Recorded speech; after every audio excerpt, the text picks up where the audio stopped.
Na, jó napot kívánok mindenkinek, sziasztok! Kinek hogy, ki szereti, hogy tegezik, magázzák. Ez most itt egy vágás nélküli videó lesz. Nem felejtettem el bekapcsolni a repülő üzemmódot, úgyhogy nem fog itt belepittyegni, keresve a térerőt.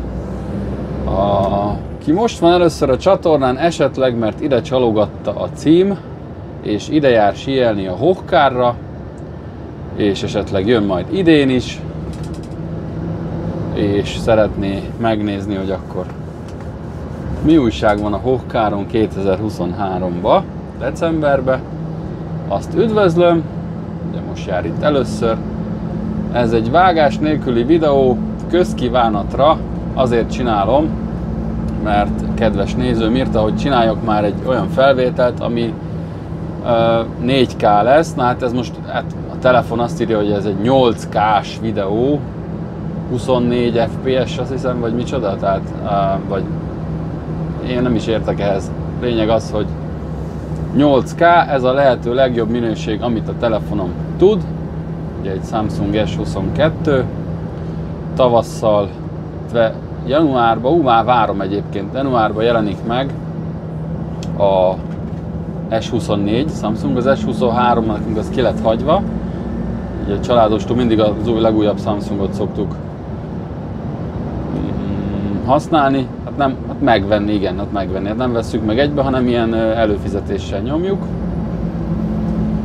2 éves előfizetés, és akkor mindig a legújabb telefonunk van. Szerintem ez tök jó. Korlátlan internet hozzá. Na, kicsit mossunk jobban, mert ez így nem a legjobb látvány. Szóval várom már januárban, vagy mikor jelenik meg az S24, amiről egész jókat mondanak. Samsung Galaxy Ultrát még sose vettem, de most arra gondoltam, hogy most egy ultrát meg kéne játszani, hogy tényleg a lehető legjobb minőségű videót tudjam csinálni. Hát azért telefonnal, mert nem jött be a GoPro nekem, ugye én telefonon is vágom a videókat, úgyhogy nekem ez nagyon praktikus, hogy a telefonnal szépen felveszem, rajta vannak a dolgok, és egyből tudom vágni, egyből tudok vele mahinálni, nem kell kártyát kiberakosgatni GoPro-ból, meg stb. Plusz nekem ez nagyon tetszik, hogy ugye amit felvesz, azt nagy képernyőn én látom is, tehát sokkal könnyebb vele így dolgozni, meg lehet közben zoomolni, meg kamerát váltani, meg mindenféle. Nekem ez így bejött, ez a telefonos téma. Majd ez lehet, hogy fog változni valamikor, egyszer. Nekem ez így jelenleg bejön. Szóval egy nézőm írta, hogy próbáljuk már ki, hogy egy 4K-s videót csináljak, hogy úgy mennyire lesz szép a táj, mennyivel lesz jobb, részletgazdag, stb. Úgyhogy ezt most ezért készítem, hogy felmegyünk a Hochkárra szépen, teljes mértékben vágás nélkül, mert egy ilyen ekkora fájt, ami most fog keletkezni, nem is tud már az a program, amivel vágok, ez az applikáció telefonon, a Video Guru, már nem is tud kezelni, úgyhogy olyan lassú vele, mint az állat, befagy, meg minden. Már próbáltam, úgyhogy ez egy ilyen videó lesz, amiben nincs semmiféle vágás, csak a hegy aljáról elindulunk, felmegyünk a tetejére, 1800 méter, 1806 vagy hogy a legmagasabb pontja a Hochkárnak, azt hiszem. Nyilván oda nem megyünk már fel, de ilyen 1500-1600-on valahogy így lehetünk, ameddig felmegyünk. A fülem már be is dugult. Hát ugye itt elkezdődött a síszezon. A Hochkár az a hétvégén már üzemelt, a felvonók már üzemeltek. Múlt héten már voltam is itt, készült is videó egyébként, hoztam fel árut, és most hozok megint jócskán, többet, mint múlt héten. Sokkal több árut hozok, nem tudom, 3-szor annyit, vagy nem tudom. Mert ugye van itt egy ember, aki kb. Az összes éttermet, meg ilyen helyet üzemelteti, és Yoshi Bar, Yoshi Berghaus, meg Sporthaus, az is Yoshi, minden egy emberé. Johannes Putz, azt hiszem egy síelő volt, egy híresebb síelő, és az övé egyeduralma van itt a hegyen, és neki hozok az éttermeibe. Ez a Aubisnak egy jó ilyen, hogy mondják ezt, amit fel tud mutatni. Jaj, hogy mondják ezt a szót, nem jut eszembe, amikor tud reprezentálni, vagy nem. Várjál csak, referencia, egy jó referencia Aubisnak, hogy a Hochkáron is az ő péksüteménye van árulva, fogyasztva, úgyhogy ezért is fontos nekik, hogy ide is mi hozzuk a cuccost. Nem kellett hólánc, nem volt kinn a hólánc tábla, ez az út ez szépen takarítva van, ide fel a hegyre, mert tehát a turisták miatt ennek mindig szépen takarítva kell lenni. Úgyhogy hála Istennek ma is megúsztam ezt, hogy hóláncot kell rakni alul. De be van amúgy borulva, eléggé be van borulva. Képzeljétek el, tegnap találkoztam azzal az úriemberrel, aki rám írt, hogy ott Máriacelnél egy síiskolába dolgozik. Már meséltem róla, amikor írt, akkor meséltem egy videóba egy kicsit róla. És tegnap aztán találkoztunk, mert már ugye elkezdődött neki is itt a meló. Ő veszprémi egyébként, és amikor nem sít oktat, meg sícipőket, síléceket szerel, hát sícipőket nem szerel, síléceket ugye szervizelni kell, azt vaxolni kell, azzal van meló, tehát van ott ilyen szerelőgép, meg minden, na vele találkoztam, már kim van, egyébként teherautót vezet, meg darusautót, meg mindenfélét vezet, ilyen életművész, én úgy fogalmaztam meg magamnak, hogy ilyen igazi életművész ember, tök kedves volt, minden, beszélgettünk, és nagyon szívesen benne lenne egy videóba is, bemutatná ott ezt a Máriacelnél ezt a síiskolát, a sípályát, ahol van, felmegyünk esetleg a hegyre, hegytetőre, onnan szétnézünk, úgyhogy egy jó kis forgatási nap egyszer fog majd történni, és abból is lesz majd egy remélhetőleg izgalmas, meg érdekes videó.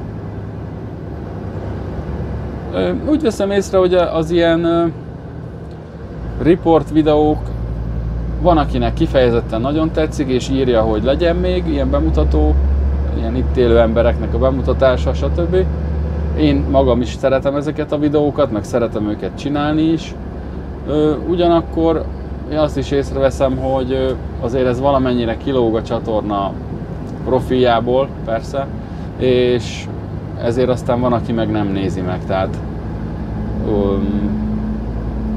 ez így megosztja egy kicsit a nézőket, de hát ugye én szerintem nem baj, ez most van egy videó, ami bizonyos embereknek tetszik, a másikaknak annyira nem, és akkor így mindenki megkapja, amit szeret.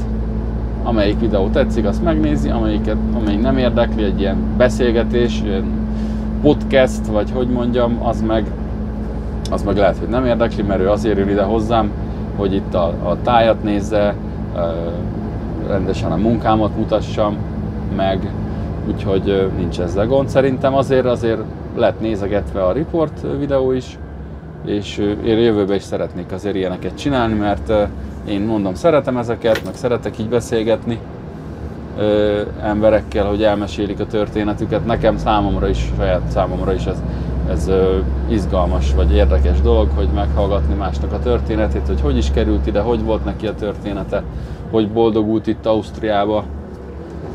Ebből szerintem akár lehet tanulni is, meg úgy alapból érdekes szerintem, szóval azért még lesznek ilyenek. És már ha itt tartunk, akkor ugye a Robival készült interjúról csak annyit mondanék mindenképpen, hogy pontosan erről beszéltem, ugye már másik videókban is, hogy igazából az emberen áll, az emberen múlik a hozzáállásán, hogy végül is aztán mire viszi, vagy hogy alakul az élete. Mert hogyha a kifogásokat keresi csak valaki, akkor ugye azzal nem nagyon fog előre jutni. És a Robi szerintem, meg a Robiék, az egész ugye a családjuk tipikusan olyan ember, aki nem a kifogásokat keresi, hanem a megoldást inkább. Tehát kijött Ausztriába, németül alig tudott, hiába tanult iskolába, mint én is, az nem az igazi. Nem tanultuk úgy meg, hogy legyen egy biztonságos tudásunk, amit tudunk használni is a gyakorlatban, ezt egyikünk se tudta elsajátítani az iskolába, hiába évekig tanultuk. És kijött ilyen nyelvtudással, és megtanult jó németül, és fejlődött. Egyik lépcsőfokról a másikra tudott haladni az életbe. Dolgozott a felesége McDonald'sba, és tényleg alulról kezdték. Újságkiszállító futár ennél, férfi munkának ennél lentebbi kezdés nehéz mondani. Hogy a Bécsnek az utcáin egy újsághordó kis taligával valaki hordja az újságot, és aztán onnan ugye jött a DPD, ami szintén egy nagyon jó kezdő munka. Nekem ugyanez a posta volt, én a postán voltam 7 évet, az osztrák postán. Igazából ugyanaz a szisztéma, majdnem, csak a postás azért leveleket is visz, meg kér aláírás, meg kicsit más azért a dolog, de az is igazából ez a kézbesítés. Úgyhogy ez egy ilyen tök jó beugró, belépő munka én szerintem.